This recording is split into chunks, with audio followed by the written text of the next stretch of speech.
Sí, amigos de Dumas Informa, bueno, otro año más del primer grito de independencia, 10 de noviembre. Vamos a conocer un poco sobre esta historia. Tenemos ahora al licenciado Milciades Pinzón Ríos. Él es sociólogo, un estudioso, ¿no?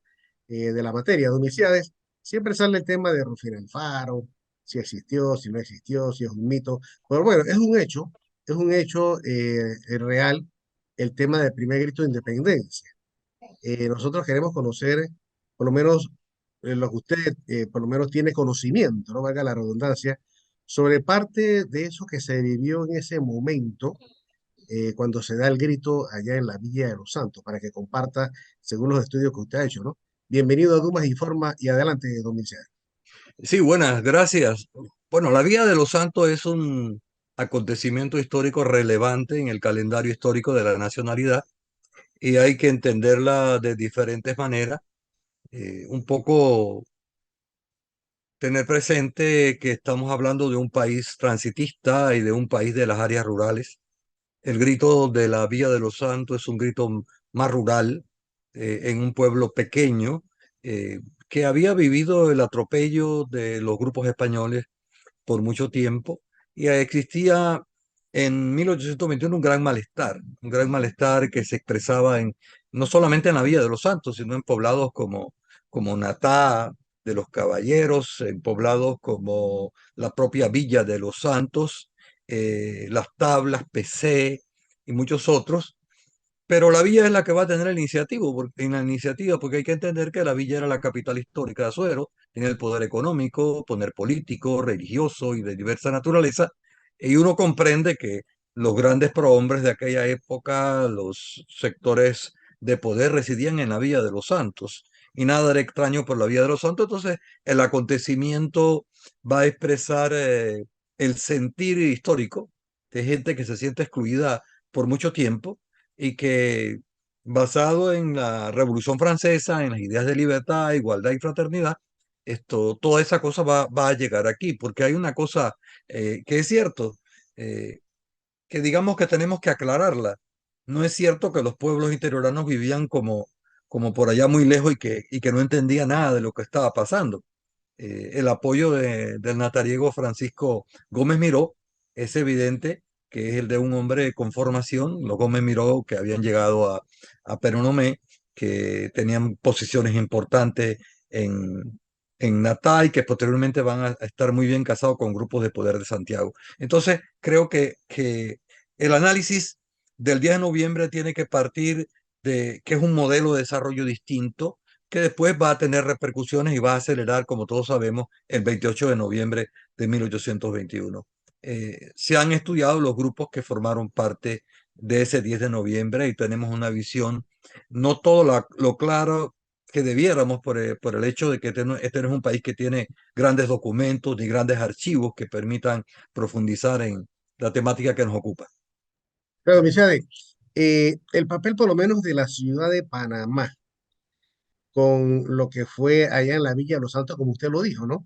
No era un pueblo como quien dice que estaba por allá, ¿no? Era un sector importante. Entonces, eso, la repercusión, ¿no? Después cuando se da el 28 de noviembre, por lo menos con la ciudad de Panamá, ¿qué tipo de orden o qué tipo de dilación había allí?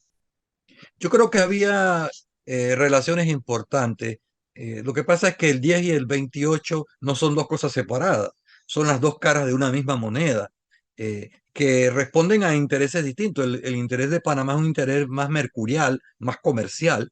El interés de los pueblos del interior con la Vía de los Santos, Natá de los Caballeros y demás, y Santiago, es un interés más agrario, que mm, había alianzas naturalmente entre grupos de la ciudad capital. El propio coronel Segundo de Villarreal tenía propiedades en el Intramuros, que no es poco para la época, y era también un personaje muy destacado de la zona que fue en su momento realista, como fueron todos los que participaron, que formaban parte de los grupos de poder de españoles y de criollos que después, por todos los problemas que se dieron, buscaron una alternativa para el desarrollo de sus actividades. Pero el 10 de noviembre va a ser el movimiento, si usted quiere, más transparente de la nacionalidad.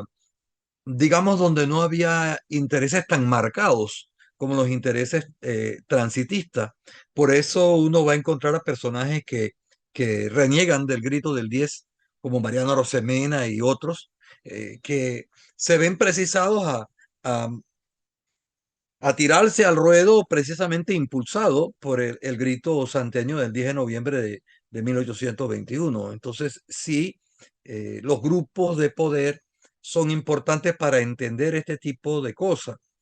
En el caso del 10 de noviembre, cuando uno analiza el acta y uno revisa en el archivo parroquial del Templo de San Atanasio de la Villa de los Santos, quiénes son ellos, uno se da cuenta que ellos formaban parte de un grupo de poder en la Villa de los Santos y que estaban todos de alguna manera emparentados. Pero cuando uno lee el acta, da la impresión que solamente hubo una participación de parte de estos grupos. Lo que es el pueblo no aparece por ningún lado. Y como era de esperarse en aquella época, cuando usted ve los nombres, todo lo que firman son hombres, como no podía ser de otra manera en aquella época, porque ellos eran la cabeza de familia y era la cultura existente en el momento. Entonces, en la Villa de los Santos hay que ver muchas cosas. Hay que verla con una visión histórica distinta, diferente, más madura, más científica, ir dejando de lado muchas cosas que se han escrito y que se han dicho sobre el grito y que cuando uno lo estudia uno se da cuenta que no eran exactamente así, que se dieron otras Exacto. cosas allí importantes. Oiga, finalmente, usted que ha escrito sobre el tema de Rufina Alfaro, este año 2022, ¿cuál es la tesis que hay sobre eso? ¿Mito? ¿Es una leyenda? ¿Fue realidad? Lo que usted conoce. Bueno, realmente Rufino Alfaro hasta ahora no es un personaje histórico, pero sí es el personaje que más se conoce del grito. Claro, exacto. Claro, porque y eso es relevante en la comprensión del papel de esa figura, mito o realidad, cualquiera que sean las dos formas. Creo que a Rufina Faro hay que entenderlo en ese sentido. Es más, Rufina es como la voz verdadera del pueblo, que tuvo que tener algún rol en ese movimiento, pero que, como decíamos hace un rato, no aparece en las crónicas. Exacto. Yo creo que como sucede en muchas sociedades, nosotros tenemos que valorar a Rufino Alfaro. Hay ciertos sectores de la historia que quieren como borrar del mapa a Rufino Alfaro simplemente porque uno no encuentra el acta de nacimiento.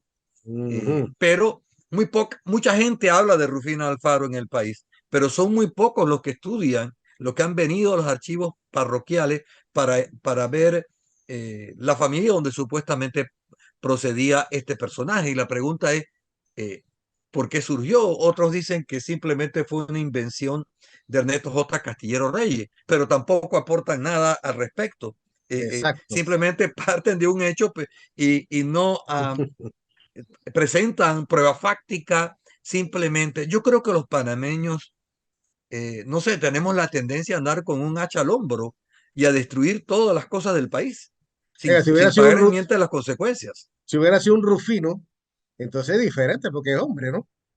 Ah, correcto. Pero cuando uno agarra la leyenda es muy buena y Exacto. hay eh, una buena cantidad de países que tienen sus leyendas, tienen sus mitos y esas culturas valoran esos mitos. Exacto. Nosotros hemos visto cómo se le ha caído a Rufino Alfaro como quien dice quiten Mm, eso de allí. Yo creo que sí sí, hay que aclarar un poco porque el personaje de Rufino Alfaro resulta más conocido porque eh, es más fácil para la gente hablar de Rufino Alfaro que referirse, por ejemplo, a Julián Chávez, a Gómez Miró, Francisco Gómez Miró de Natal de los Caballeros, al coronel segundo de Villarreal.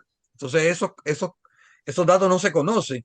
Entonces, creo que es una fase histórica importante en el conocimiento y tanto es así que fíjese usted, ¿cuántos nombres de Rufino Alfaro no hay en la República de Panamá? sí, Chivas bastante. gallinera, corregimientos, nombres de grupos folclóricos. O sea, Exacto. yo creo que, insisto en que a mí me parece que tenemos que mantener el personaje de Rufino Alfaro porque ha desempeñado un papel importante. Eso sí, teniendo claro que hasta ahora no es un personaje histórico, es más una leyenda, pero es una de las tantas leyendas panameñas interesantes donde está la investigación científica ahora mismo. Hemos logrado determinar gente de apellido Alfaro en los archivos, pero eso no significa que eran las familias de Rufina Alfaro. Pero pareciera que la realidad, el mito o fantasía se mueve en la realidad. Yo en lo personal tengo la impresión, pero esto no lo puedo demostrar naturalmente, de que algo pasó allí, Claro, que no así es. fueron simplemente los grupos más relevantes de la vida de los santos los que tuvieron que ver con eso, que hubo un papel del pueblo que ha quedado de boca en boca y que después Neto J. Castillero pues lo recoge y habla de que hubo un personaje llamado Rufina Alfaro, que otros también dicen que es una copia de Policarpa Salabarrieta, la Pola, la famosa personaje histórico colombiano. Ese es un personaje histórico. Yo en lo personal estoy muy contento con Rufina. Creo que esa leyenda, como tantas otras cosas panameñas, han cumplido un papel y nosotros no tenemos por qué destruir eso eh, sobre una pretendida actividad científica, Así ¿no? es, así Porque es. tendríamos que pedirle el acta de nacimiento a mucha gente en el planeta Tierra que, que se usan. Los italianos no entran en discusión por eso. La gente de Roma tiene su leyenda de Rómulo y Remo y nadie se le ha ocurrido entrar con una hacha a destruir esa leyenda. Entonces, Exacto. voy a decírselo muy santeño, bien soquete seríamos nosotros si destruimos, si destruimos algo que nos ha hecho un papel tan relevante y que además es un símbolo feminista Así en es. una época donde el papel de la mujer no era significativo. Y es parte de nuestra historia. Así que bueno, la nuestra, ¿no? O sea, lo que hemos crecido con este tema. Oiga, muchas gracias a don Milciades Pinzón Rodríguez. Él es sociólogo conversando con nosotros aquí en Dumas y Faro, un detalle muy interesante. Gracias, don Milciades, muy amable. Muy bien, gracias a usted por la invitación.